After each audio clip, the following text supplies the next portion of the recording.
When you take up running, you may need to change your diet in order to get the best type of nutrients that you need to build stamina and endurance.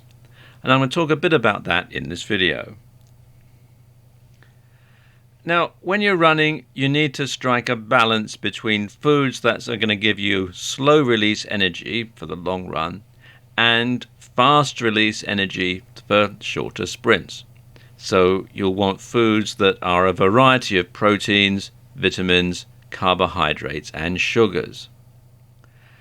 Now, if you ask a dozen sports nutritionists what you should eat, you'll get a dozen different answers. So here are my top recommendations in no particular order. And salmon is great. It's high in calories, which is good for endurance. It's high in protein and omega-3 fatty acids. And you can pick up salmon at your supermarkets. You can get fresh salmon if possible, or you can get a tin of salmon. Although it's more expensive than some other types of tinned fish, like tuna, for example, it is very high in nutritional value and it's very well worth getting. Then there are eggs. Now, eggs are great because they are high in protein as well as the healthy saturated fat and choline, which is great for the brain. And the best part about eggs, though, is they are a complete protein. And this means they contain all of the essential amino acids that the human body needs to function. And there are very few complete protein sources in the world, so this makes eggs pretty special. Nuts are also great. Not only do these provide fiber, but they're also a very good source of protein, calories, and fats. They also provide various micronutrients like zinc, selenium, and magnesium.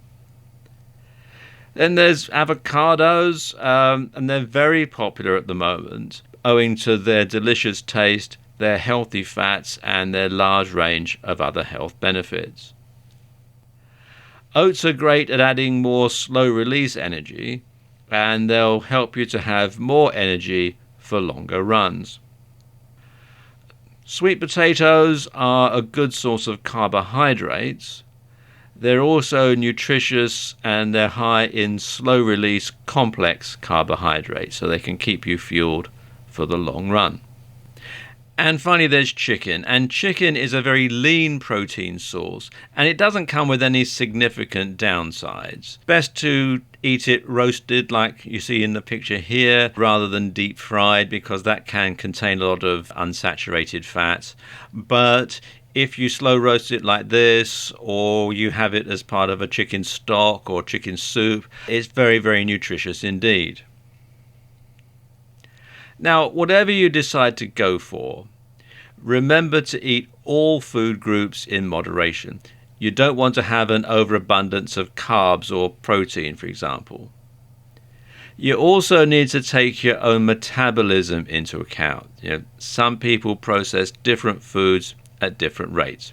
So you need to experiment and see what works best for you.